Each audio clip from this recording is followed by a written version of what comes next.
Fund, Mptf, has been here for those in need in the entertainment industry. We've celebrated the creative spirits for generations. From residential living to social services and financial assistance, we are proud to keep imagination and collaboration.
For nearly 100 years, the Motion Picture and Television Fund, Mptf, has been here for those in need in the entertainment industry. We've celebrated the creative spirits for generations. From residential living to social services and financial assistance, we are proud to keep imagination and collaboration alive. The groundbreaking on our campus featuring our founder, Mary Pickford, marked a unique chapter in Hollywood history. Since then, we've grown and flourished. We have Mptf Studios, which creates original programming by residents, holds the Instant Film Festival each year, and puts on live, day-long variety programming. We connect volunteers with industry workers in need, in person, by phone, or in ways you might not expect. We have new generations who give selflessly and are supported by our industry's brightest talents. Through it all, we're a safety net for storytellers and are proud to play our part in every way we know how.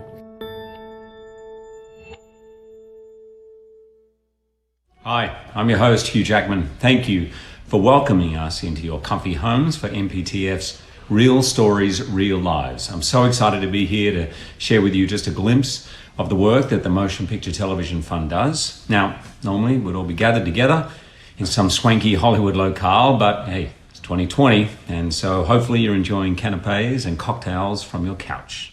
But trust me, you are in for a memorable event filled with stories of compassion and empathy.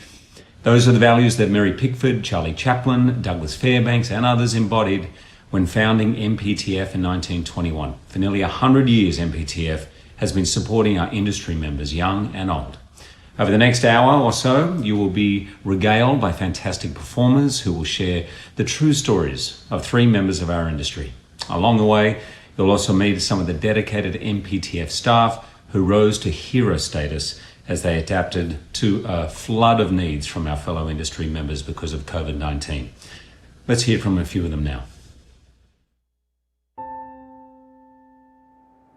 Back in January, Suzanne Hackett, had an inkling that this was happening.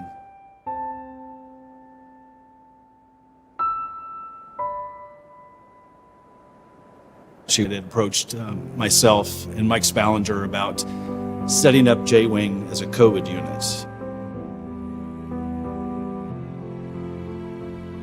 And unfortunately, once we had one, we had many. And myself and one or two other doctors were taking care of the patients. I spent basically 24/7 trying to make sure that we have the staff to open J-Wing. I'm not a nurse. I'm actually work in human resources, but they needed help in there. I felt an urge to go in there. I can't describe what it was, but I just woke up and packed a bag and said to my husband, I'm going in. I don't know when I'll be back. Jennifer Luiselle, who works in finance, but then stepped in running the processing of our COVID swabs. I found that very impressive that she was just willing to step in and do what was needed. That was completely out of her wheelhouse. Norma, amazing work through some really tough days. It's not coming to do a job. It's coming to be compassionate, to share my knowledge, to give my creativity, to help in whatever I can. Well, I look at MPTF as a big family. We're here taking care of each other. We're taking care of the seniors that are here. Seniors become like mothers, fathers, aunts, and uncles to us. I can think of a dozen other people that are true heroes, and I don't know that I would classify myself as a hero. I just know that there's a need, and I went to fill it.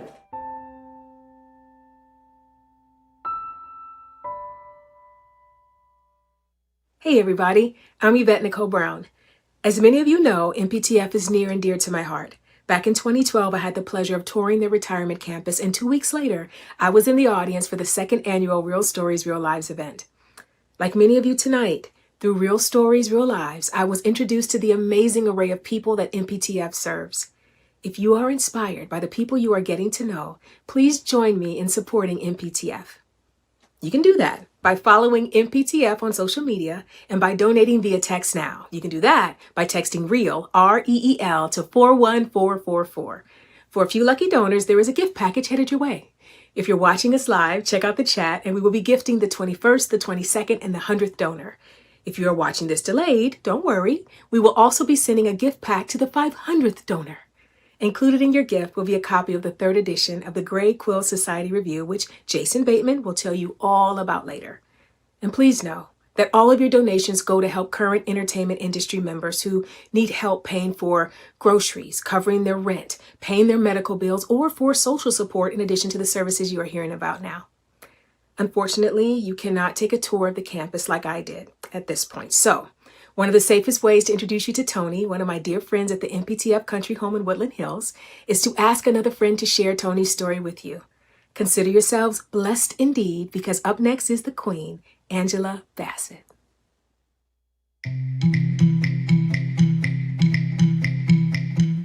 If you're anything like Tony Bazi, the last few months in quarantine have been stifling.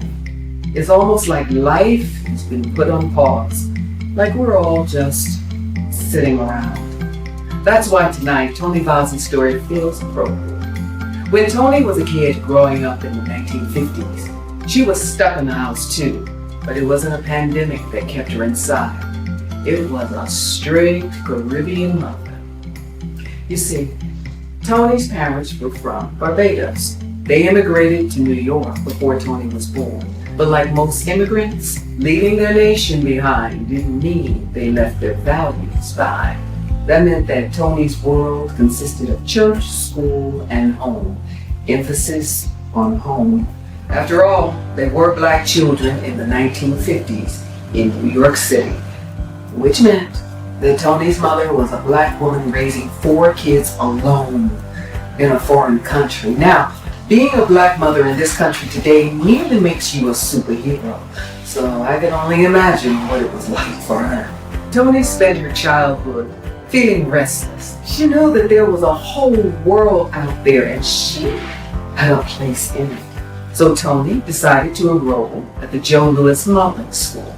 She was approached by another girl, an acquaintance, and asked her, "Why are you sitting around here in New York when all the action is in Hollywood?" Tony flew across the country, anxiously anticipating all the adventure that was about to be coming at her from every direction. And then when she finally got to Hollywood, she just sat around. But one day while she was sitting around, a neighbor approached her and said that her husband was heading to a studio to audition for a film. She asked Tony if she wanted to go down there with them. When they got down to the studio, the producers didn't want the husband, but they did need an extra for an African scene. So they asked Tony, the little girl who grew up in a house so strict that she couldn't watch movies, if she wanted to be in one. Finally, here it was. the thing that she didn't know she'd been waiting for. Her ticket to the world.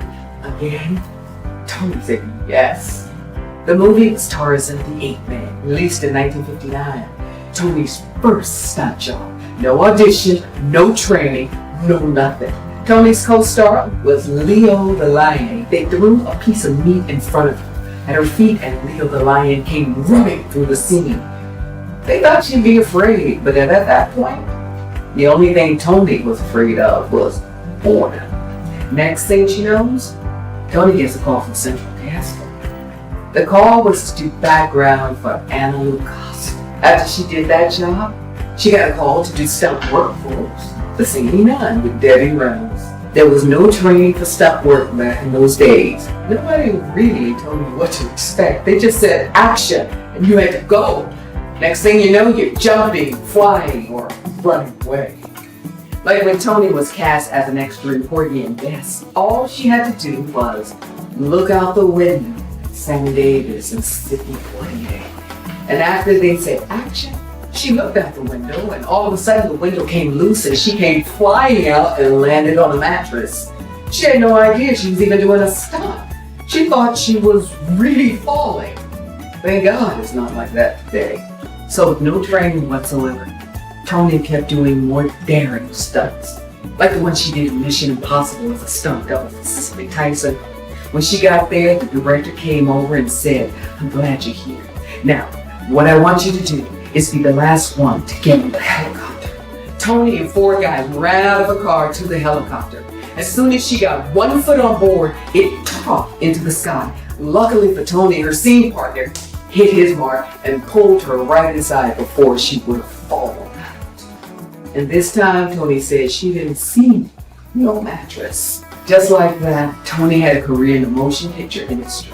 There she was, a little Bayesian girl from New York doing stunts in Hollywood movies, having adventures that she never dreamed of. It was around this time Tony started traveling. Every time she had a hiatus, she took off and went to another country. Tony visited over 50 countries all by herself. She says traveling was fantastic. She'd land in a place where they'd never met a black person. Some people were so curious about her skin color, she'd let them touch her. Tony says traveling alone as a black woman was safer. Back then, people were curious, but friendly. They made her feel at home wherever she went. But Tony wouldn't travel alone like that now. Now with all of the news stories of police shootings in every part of the country, including our own backyard. Even though Tony came of age before the Civil Rights Movement, during the Jim Crow era, when some people believed that black people's blood wasn't red, she feels like now more than ever, the world is infected with hate. That's it. You know, Tony still remembers back in the day when she tried to get a story in the Screen Actors book. She sent $600 in to be in the magazine, and when they found out that she was black, they sent her money back. She saw that black actresses were not able to get the same roles as their white counterparts. If you were black, you were relegated to roles in movies as a hooker or a dope fiend. But Tony had never seen that kind of person. She didn't have hookers in her family. There were no dope dealers in the church. She wanted to know why the black people she grew up with couldn't be on screen. Where were the professional blacks who commanded respect? Why couldn't black people in the movies be smart? Why couldn't they be beautiful? Tony wanted good roles for herself and for everyone else who wasn't white. Tony, whose eyes had been opened by adventure, realized that instead of sitting around, she had to do something to change the narrative. She realized that we as black people had to demonstrate to the world how they ought to treat us. That instead of waiting for white Hollywood to celebrate us, to see us in a positive light, we had to do that for ourselves. She figured if we as black people honored each other, then others would follow suit. And maybe better roles would be created for us. This was how Tony came up with the idea for the Image Awards. At the time, she was working with the NAACP, and together they decided to create with the NAACP Image Awards to celebrate Black actors. The first Image Awards happened in 1967, 53 years ago, and dare I say, it worked. The parts for people of color are so much better today, and we have Tony to thank for it. For the last 50 years, Tony has had to fight to get her rightful place in history. And recently, the NAACP officially acknowledged that Tony was in fact the creator of the original Image Awards. That's the kind of tenacity Tony's always had in her. Tony completed over 20,000 hours as an extra. She did what she set out to do, live a life filled with adventure. She married not once, but twice. She got to meet the Beatles. She never had kids, but she had a dog that she loved like a child. She has no regrets.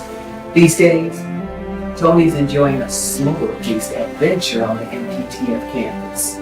But she's not just sitting around. She enjoys the beautifully landscaped grounds of the live broadcast on resident Channel 22.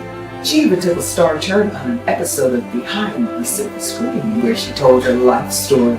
Even though we're in a pandemic, the Mptf provides residents a full life of activity on campus. And Tony never lost her sense of adventure. She's fascinated with Black Lives Matter. The young people of all different ages and nationalities standing together. A reminder that the world doesn't have to be so divided. We can learn from Tony's life. We can follow Tony's lead. Just like Tony, we can live life fully, unapologetically. Once we wake up to life's abundance and decide to stop sitting around, we can take the adventures others never thought possible.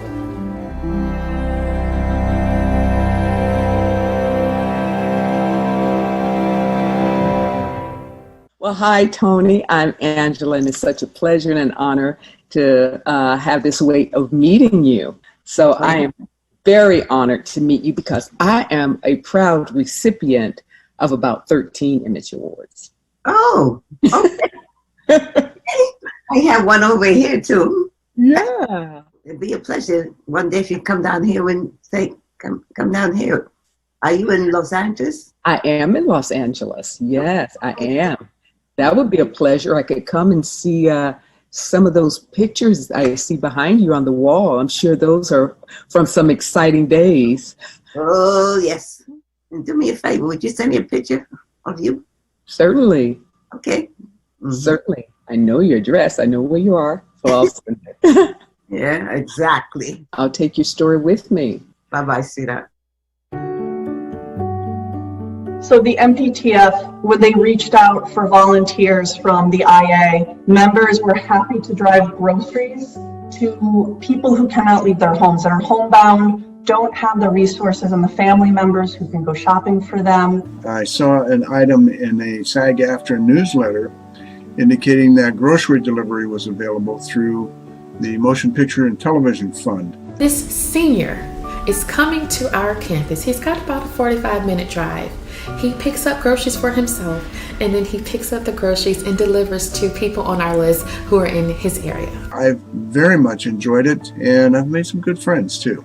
This happened, of course, alongside the care calls and the daily call sheet. Since April, our volunteers, community members, and celebrities have made over 3,000 care calls to industry members. Doing something as simple as dialing a phone and talking to someone for a little bit.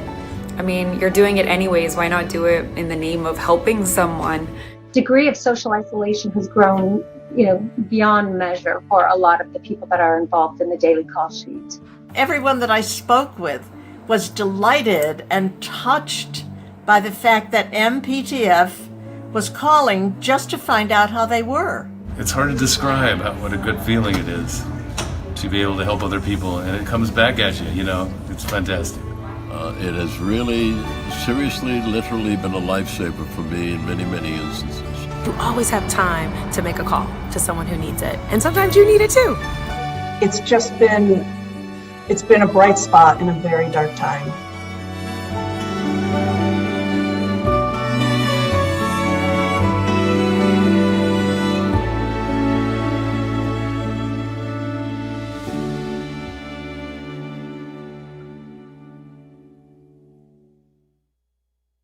Volunteering is such a powerful way to give back. I want to thank all the generous people who donated their talents and time to make this program come together. Thank you so much.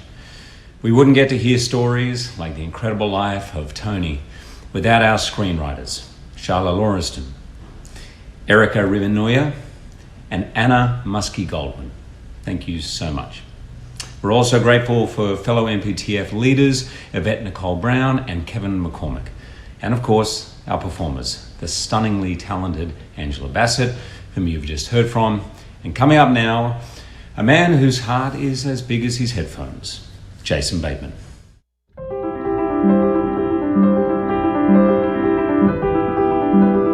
Hello. You know the reputation of Hollywood producers. I'm not going to name names, but there are stories. They're notorious. One throws phones at his assistants, another just throws phone chargers. One makes his assistant drive out to the Hamptons because he forgot his favorite shoes at the office. Another makes his assistant scrape the mustard off of his sandwich because even though he ordered it, he's no longer in the mood for mustard. But anyone who thinks that all Hollywood producers are awful never met Joel Rogeson. He was that rare person in Hollywood, a nice guy. Joel always wanted to help people. In fact, that is how he met his wife. He saw a cute young woman waiting on the sidewalk in Palo Alto, and he offered her a ride. She gave him a skeptical look and said, "Wait, are you Joel?" He was surprised that she knew his name, but she replied, "I've heard about you. You are my babysitting competition." Sure enough, Joel and Deborah were the only two college-age kids in a neighborhood of families, and Joel had been taking up some of the babysitting jobs, but Deborah forgave him. She wound up marrying him, and I guess the moral of the story is that you should always pick up women on street corners. After graduating from Stanford, Joel moved with Deborah to Hollywood, and Joel got a job as a messenger at Columbia. He wound up meeting a secretary named Harriet who told him that he should quit being a messenger and start being a story analyst. Sure enough, Joel's friendly nature paid off. Harriet helped him get a job as a story analyst at the new writers building at Fox. Joel wasn't just nice. He was also hardworking, and that is the reason, a mere 4 years after being a messenger, he was producing the #1 show on television, 77 Sunset Strip. But becoming a powerful producer didn't change him. People loved working with Joel. He was a kind, egalitarian leader. As his wife Deborah said, people would bust their asses for him. And even though he was producing hit after hit like The Virginian, Magnum P.I., Knight Rider, just to name a few, he still dedicated his time to helping others. He repeatedly volunteered to work on the Jerry Lewis Muscular Dystrophy Telethon. He always said that that was his most satisfying producing gig. But Joel wasn't just nice to those that he worked with. He was a stellar family man. He'd take off work early to fly kites with his daughters. He whisked Deborah away for her 50th birthday weekend to a suite in the Beverly Hills Hotel where he surprised her with a room full of friends. Joel was always singing. Deborah's favorites included The Last Dance and Let Me Call You Sweetheart. Joel was far ahead of his time when it came to representation on television as well. He advocated for putting people with disabilities on screen. Of course, the network wasn't as excited about this, but Joel fought hard for what he believed in. He produced Longstreet, which starred a blind insurance investigator. He also worked on Ironside, which showcased Raymond Burr as a detective in a wheelchair. He did what wasn't popular at the time. He even cast actual Native Americans to play Native Americans in The Virginian instead of the typical Italians in dark makeup. Joel was generous with his time as well. After he retired, he taught classes at CSUN, UCLA, USC, even prisons. His best class was called Putting the Show in Show Business. He wanted everyone to experience the joy he had experienced working in Hollywood. Now, Joel's body started to slow down. He was diagnosed with Parkinson's, and Deborah's vision was deteriorating rapidly as well. Joel and Deborah needed to move to a place where they could have more assistance. He visited a friend at the Mptf campus in Woodland Hills and was very impressed with the campus, and he thought, that's a place I want to be. Joel and Deborah moved to MPTF's country house and loved it. It was a place where Joel could get the palliative care he needed, including a gyroscopic spoon which cancels out Parkinson's tremors so that he could feed himself, but he could also continue doing what he loved. Deborah said they took more classes there than at college. Ceramics, painting, you name it. And ever the producer, Joel loved live theater and staged a variety show. As Deborah says, he was bossy in the best way. He was always working at the Mptf Studios post-production site, including a documentary about the transformation of the movie theater on campus. And Joel also continued to write. He had poetry flowing out of him. He was also one of the founding members of the campus writing group, the Gray Quill Society. His original writing was published in all 3 volumes of the Gray Quill Society Review. He and Deborah were even working on a book together called How to Stay Married Without Killing Each Other, with chapter titles such as If You Push the Wrong Button, You Get Off at the Wrong Floor. The Mptf was the perfect place for Joel and Deborah to spend their later years. They renewed their marriage vows on both their 60th and 65th anniversaries with the Mptf chaplain, family, and guests. They always kissed when they met up, when they parted, and a lot of time in between, even when it took a few minutes to find each other's lips. Joel would sing a song for anyone who requested one. As one of their friends, Jen Clymer, says, the ever-social, ever-smiling Joel Rogosin made a positive impact on anyone lucky enough to know him. As Joel's health declined, he had to move to the long-term care unit while Deborah remained at the country house.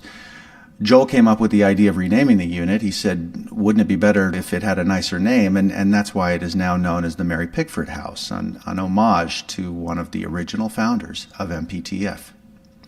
Most of the time, nice guys finished last, but unfortunately, Joel was one of the first residents to get COVID-19.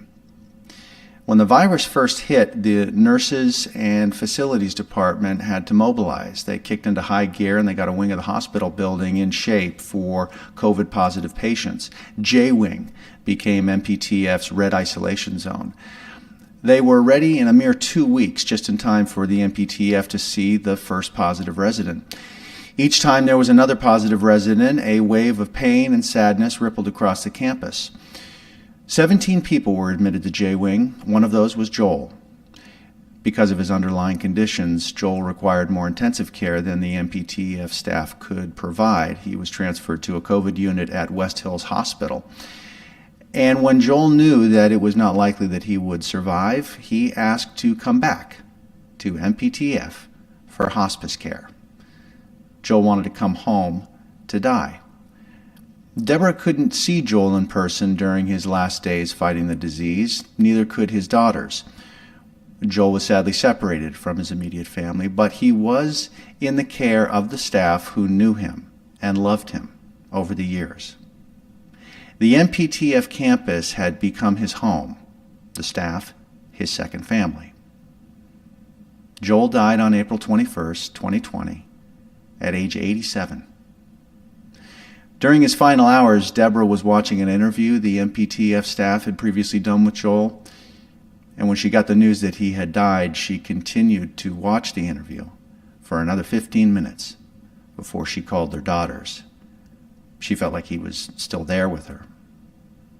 Deborah remains at the country home, surrounded by loving staff and friends, which she says has made her life much easier.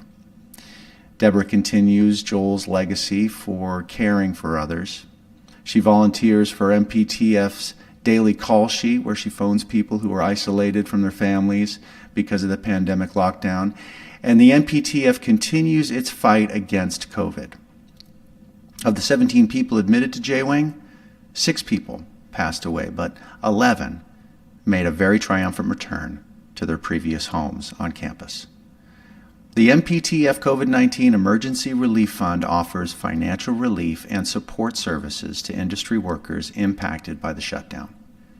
Their social workers have fielded more calls in the last 6 months than they have over the past 3 years. Even though Joel Rogosin is gone, he leaves a legacy of kindness and generosity. Joel was a nice guy who took care of others. MPTF reminds us that taking care of each other is all of our responsibility. So young, but a moment ago. So young, but a moment ago.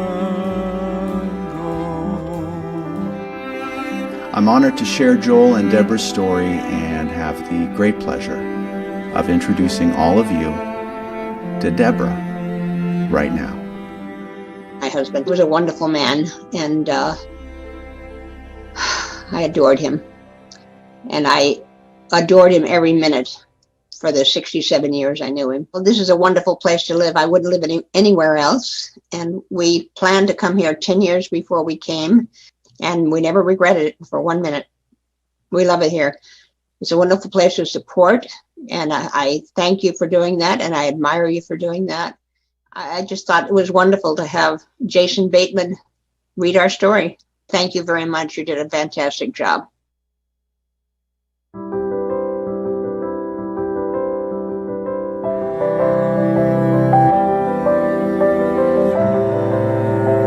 I felt like, what could I do to make spirits better? I'm not a nurse, I'm not a doctor, I can't go to the J-Wing. So we did chalk art around campus and just tried to boost spirits for the troops. When I heard the phrase social distancing, it broke my heart. I needed to figure out how to keep people engaged and socially connected. We had to shut down our Saban Health and Wellness Center. We had incredible staff there, so they quickly pivoted to being our front gate screeners.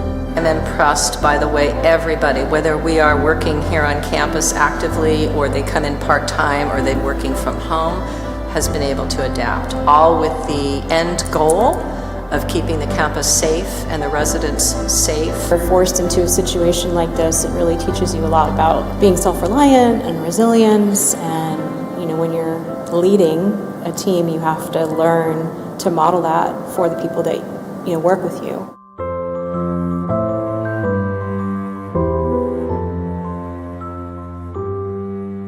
You have to show them that they have that capacity to dig deep, even when, for us it's call after call after call after call of listening to people that are in great distress. So before COVID, a busy day was maybe 10 calls. That's when I was starting to hit stress levels. Now we're averaging probably around 30 to 40 calls a day. High days, easily in the hundreds. I say everyday heroes because they're all great workers. They're great people. The battle begins and you really see how special people are deep in their heart. And it really gives purpose and meaning to my life, because I don't go to work and it's just a job. It really is family.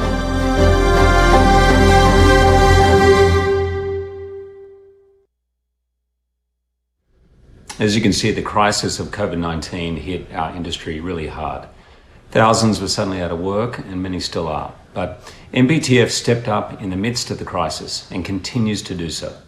The COVID-19 Emergency Relief Fund is helping cover basic living expenses like rent, bills, and insurance for numerous industry members.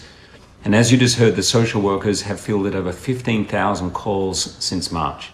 In addition to financial relief, the Mptf social workers are helping industry members with medical insurance, social isolation and loneliness, stress and anxiety, and negotiating with landlords and banks. All of this could not happen without support from everyone in our industry and from generous sponsors like those who are bringing you this event. So we want to thank the Animation Guild, cast and crew and entertainment partners. And I want to share with you how I first heard about Mptf, which was through the amazing Jim G. I was doing work with him at Fox. In fact, X-Men was my first movie that I did. And Jim pulled me aside at an event and told me how amazing this community is and told me about Mptf, and basically I was in from there. Jim, you're an incredibly loved man, but your legacy and what you have done for Mptf is extraordinary. Jeffrey Katzenberg was another one who told me all about it and encouraged me to get involved, and I'm so thrilled that I did. The industry that we have all chosen has so many ups and downs. Often we may not know how to ask for help or even have the awareness that help is available. But you would be surprised at the variety of ways that MPTF offers assistance that can make all the difference. Here are a few members of MPTF's Next Gen board to share some of their experiences.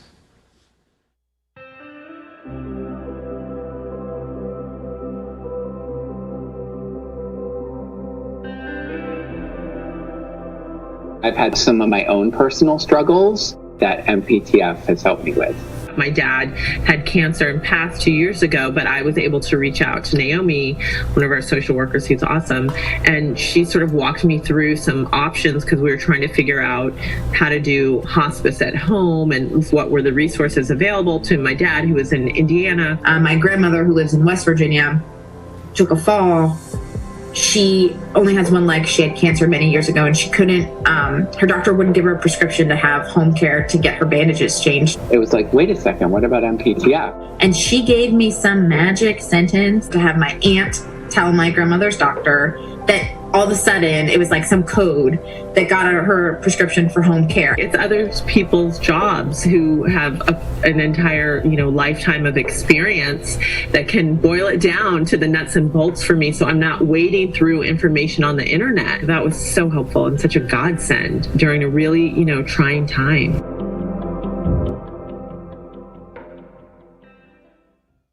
Hi, I'm Kevin Mccormick, one of the producers of Real Stories, Real Lives, and a proud recurring MPTF donor.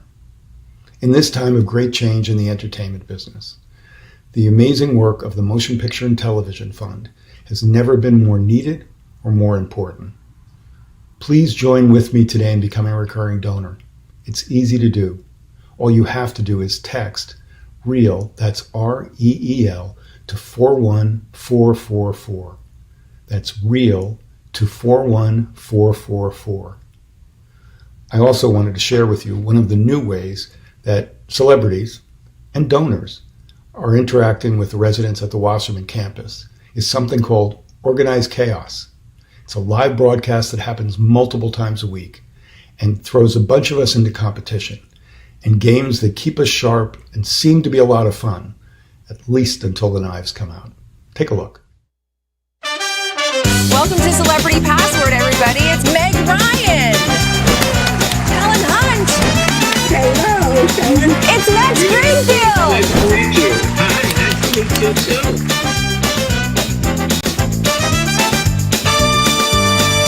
Oh my God, I just adore you.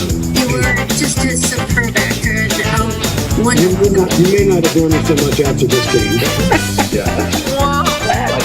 Celebrity Password is played like this. On the closed circuit television station, all around the campus, residents are going to see the password. Your resident partners can give you one-word clues. Airplane. Airmail. Mail. I got mail. We got mail. He got mail. Hello, friends of the Motion Picture Television Fund. I'm Jodie Foster. And during the pandemic, in what was a difficult and incredibly boring time, we were all worried about our safety, worried about our loved ones. I sat at home wondering what was going on there on campus. Were the residents bored? Were they scared? Were they needing a little bit of fun? So I decided that it would be a good time to turn them all against each other and bring the game of Mafia to the residents. I don't know if you've ever played Mafia before, but it's for the devious. And the residents ate it all up. It's that time again. Somebody's gonna die. Many people are gonna die. Everybody's eyes are closed, and Mafia, open your eyes. Mafia, who would you like to kill? Excellent. Okay. Any ideas who the culprit is? I think it's Beecher. Beecher, you have 1 minute to defend yourself. Go for it. All that I do for you, and you're accusing me of being a murderer. Oh, yeah. Now you give me that stuff. I I want to put a finger on Phil Gittleman. It's up to you, Phil. Are you guilty or not guilty? I am guilty. The townspeople win. Yes! Excellent job.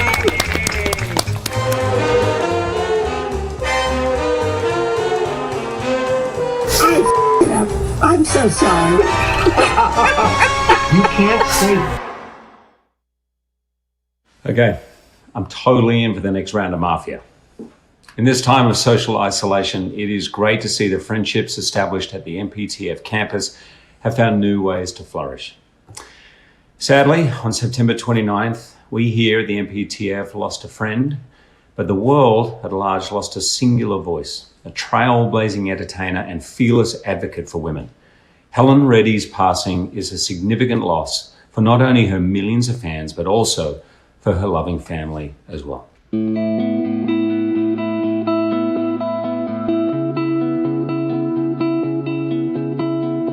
One of the most amazing things for her was the community that she found here. She had her posse of friends and, there was always lively discussion at lunchtime.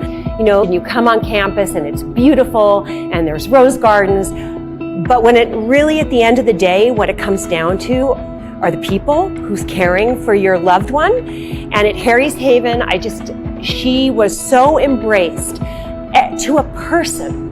Everyone was caring, loving, competent, organized. So we found a really safe and comfortable place for her.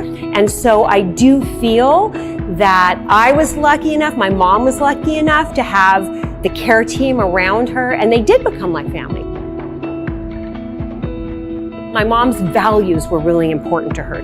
She would always say, you have one arm up, climbing to keep going, and you always have another hand outstretched to lift another up.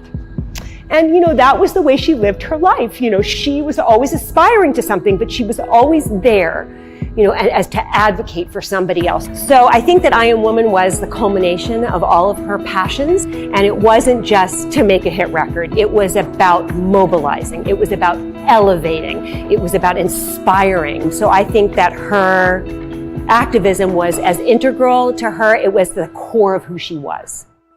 The song called I Am Woman.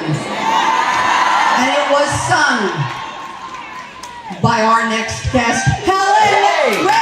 I've been on the floor, and I've been down there on the floor, and no one's ever gonna keep me down again.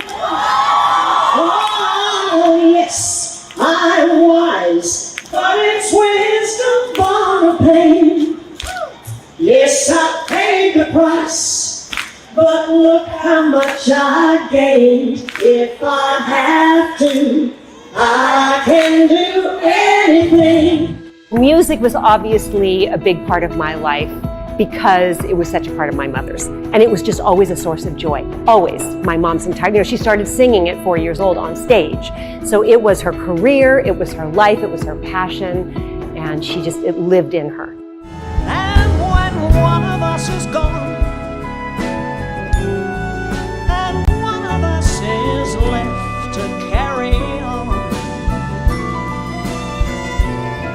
Then remembering we'll have to do. Our memories alone will get us through. Think about the days of me and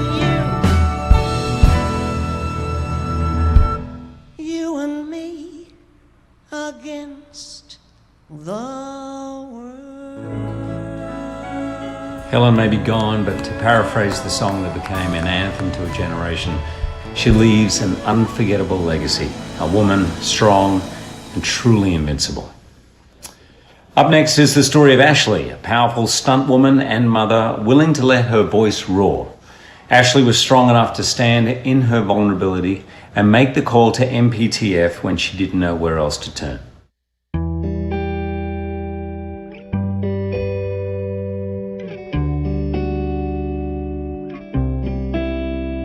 Strength has never been a foreign concept to me. When I was a kid, I felt at home in my body. It performed for me, setting up a volleyball, sinking a three-pointer, gliding down the lane of a pool, or rounding a corner on a track meet. I was connected to my ability. As a stunt woman, that strength is tested every single day.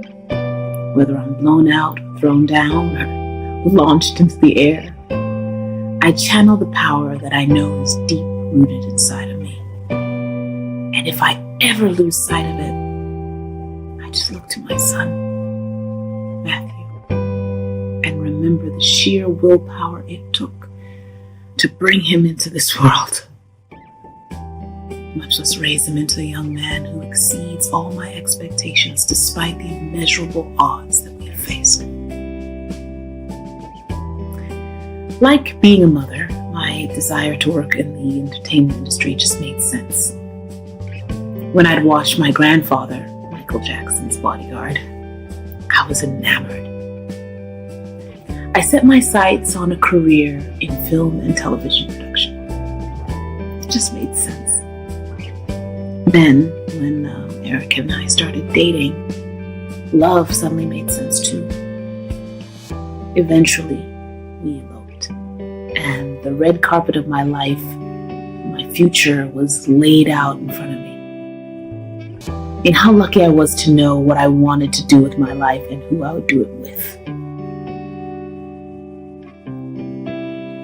But luck has a way of sneaking out from under you.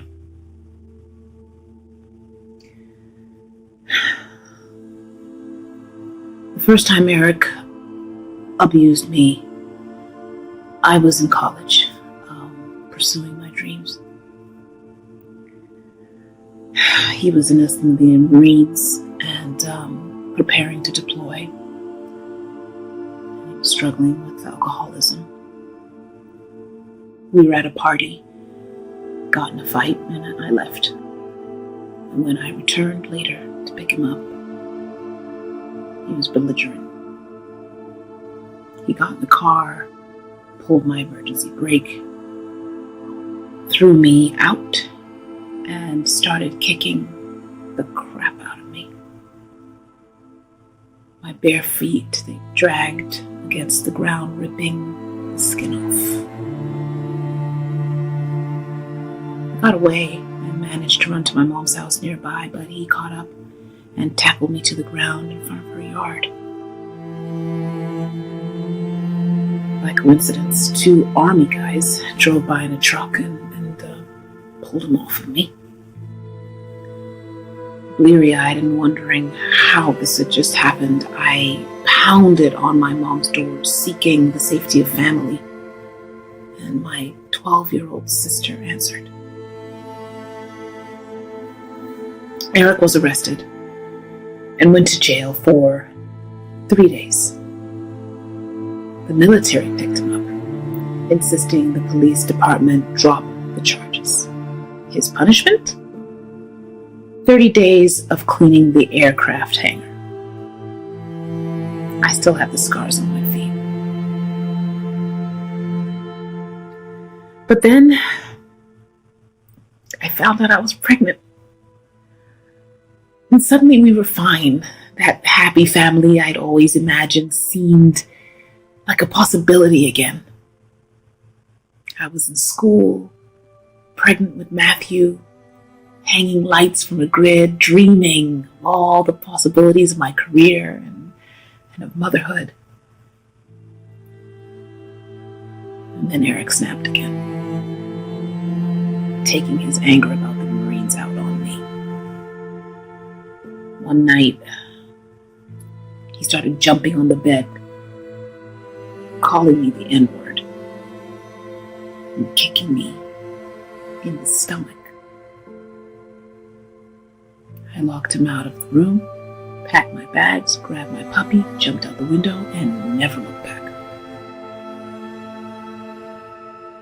He left for Iraq 6 months after Matthew was born. My life and my body were mine again, and I had work to do. I showed up on the set of Ghost Whisperer, my 9-month-old baby in my arms, looking for work. happily distracted by Matthew's adorable smile and sensing my persistence, they gave me a job as a grip intern. I started gripping for Disney, worked as an editor, dabbled in graphic design. You could say I had just about every position on set. Being the only girl in the grip department meant constantly proving that I was as good as strong as capable as the rest of the team. But my dad raised a good tomboy. I knew my way around a power tool. My strength was tested. But I persisted. Because that's what I do. I persist. While Eric was gone, we would Skype, and I began to look forward to his return, desperate for a fresh start. When he came back in 2008, we gave it a shot. He was my husband, father of my boy. But after another abusive episode, I left and filed for divorce.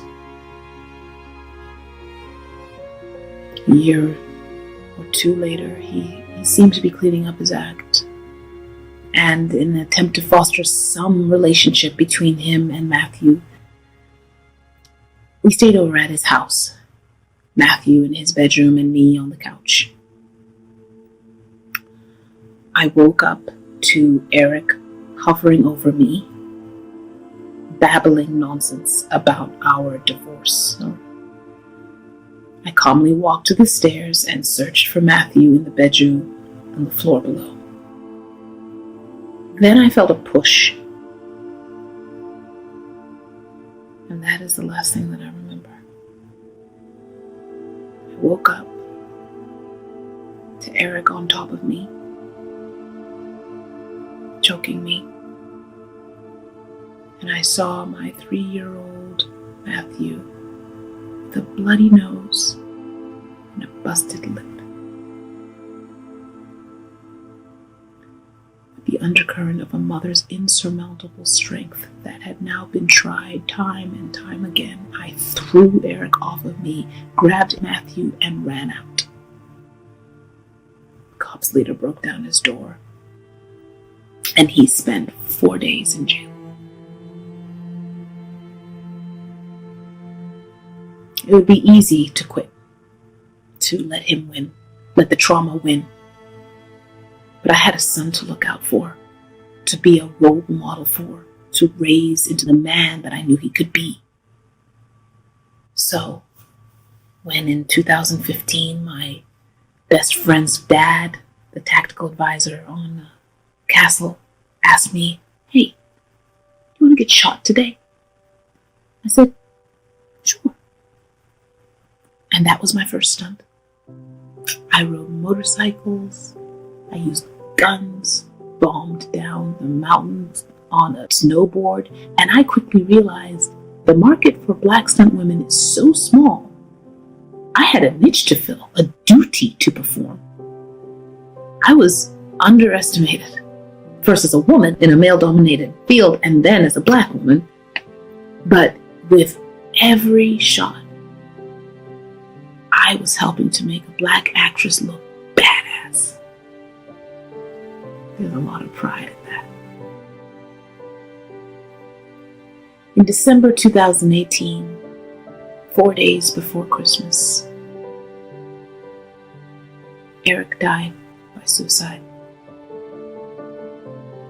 He had turned his life around, gotten the help he needed, and apologized for everything. He and Matthew had been back in each other's lives for only about 6 months.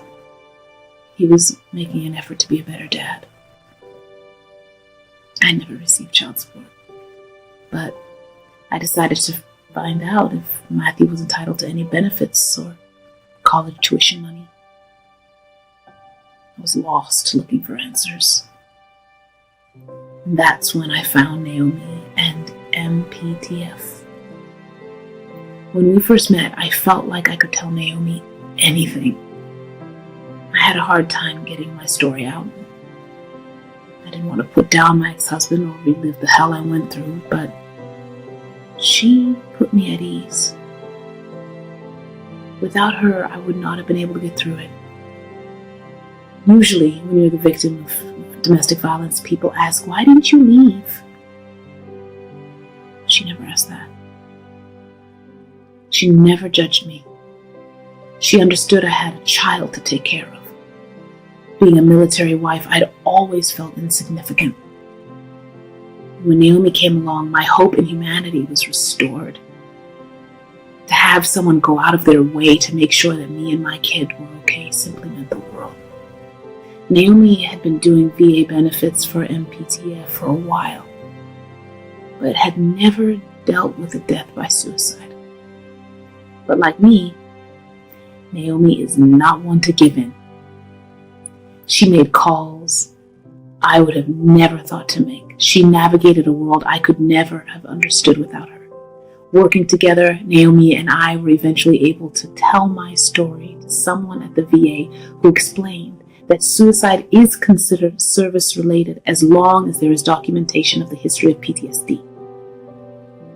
With that, my legwork began.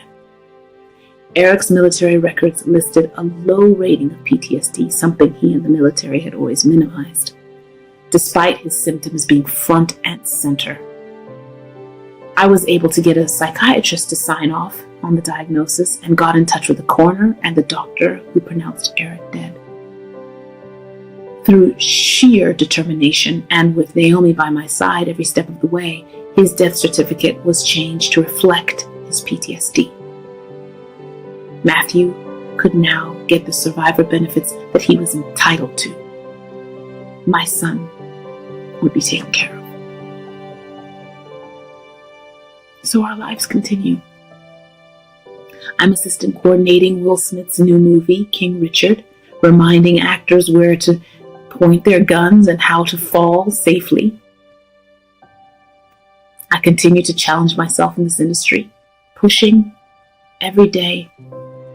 As Black women, we face so many hardships in this industry, working day in and day out to find our voice. I love that every day I'm reminded how strong I am despite how much I've endured, that my strength has never left me. My strength, in fact, is now my livelihood. I get to work with Beyond the Combs Academy, helping inner city kids pursue a career in stunts and other parts of production. And of course, I get to pass it on to Matthew. Being a single mom requires more guts, more persistence and toughness than any stunt could. We are best friends. Though, being a Black mom, that kicks in every so often, reminding him that I am still a boss. Hearing him point to the TV saying, "That's my mom on that motorcycle," will never get old. But he's becoming his own person now, finding his own independence, not needing me all the time. I worry. Who doesn't? But I see how strong he is too. At Eric's viewing before he took those painful steps to see his dad one last time, he walked around asking everyone else if they were okay. He gave each of them a hug. It's moments like those that I know he'll be all right. I see his maturity. I see his love. I see his strength. Because we're not victims. We're survivors.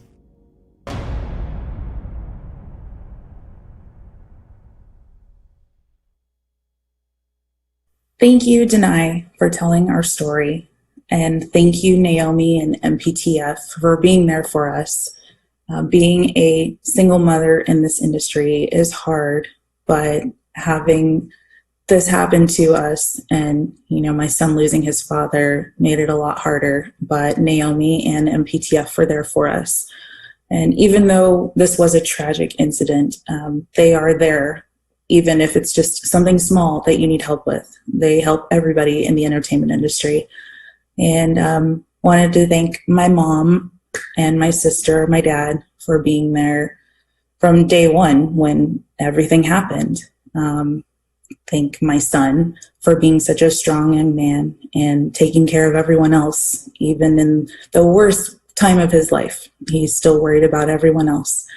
And I want to thank my mentors and boyfriend Matt, my best friend Shamar, and Andrea and Victoria for all being there for me and pushing me through everything. And again, thank you, Danai, for telling this story and also for being the actress you are and providing other Black stunt women like me with more jobs in this industry. So thank you. See ya. That's Matthew.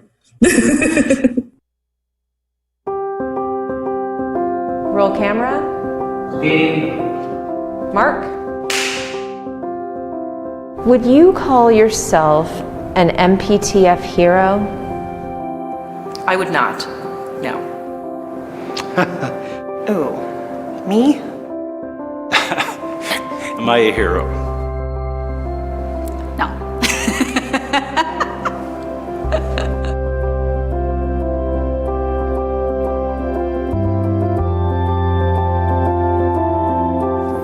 Dr. Humayan, the medical team, the clinical group, Jenny Calixto, Juana, Linda Healy, Jennifer George, Linda Healy, Naomi Rada, Linda Healy, Norma Carranza, Jessica Coy, Norma Carranza, Peter McToomey, Norma Carranza, Mike Spallinger, Vanessa James, Mike Spallinger, Adam Brushner, Mike Spallinger, Jennifer Clymer, Ricky Lopez, Jen Clymer, Cinda Urbina, Jennifer Clymer, Robert Jensen, Maya Waladarama, Robert Jensen, Sharon C. Robert Jensen, Debbie Conoscenti, Dr. Makajani, Debbie Cognoscenti, Dr. Humayan, Debbie Conoscenti, Jennifer Luiselle, Paul Falcone, Jennifer Luiselle, John Salguero, Jennifer Luiselle, Bob Beecher, Robert Gill, Bob Beecher, Suzanne Hackett, Bob Beecher, Mike Lucas, Bob Beecher, Lorena Soria, Bob Beecher, Vilma Denham, Bob Beecher.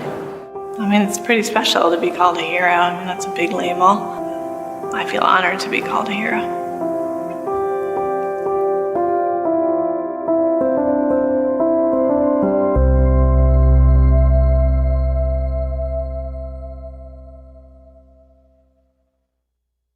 Thank you to Bob Beecher and everyone at MPTF for continuing the mission and holding true to the North Star set by MPTF founder Mary Pickford. She said, "We see a need and we fill it." That mission has always spoken to my heart. And folks, I hope you have enjoyed these personal stories and learned a little bit more about the MPTF, an organization that is here for all entertainment industry members, should we come to need it. The services provided are as varied as the needs, and there are so many ways you can get involved, and I really, really hope that you do. If the insight into the work that is happening inspires you, I urge you to get engaged, volunteer, and make a donation to MPTF. Heck, make a recurring donation in whatever amount you can. Seriously, your participation says that you are a member of the entertainment family. Text REAL, that's REEL, to 41444 now. Thank you for being with us, and feel free to watch this again, share the show, and connect with MPTF on social media at MPTF. Be well, and thank you.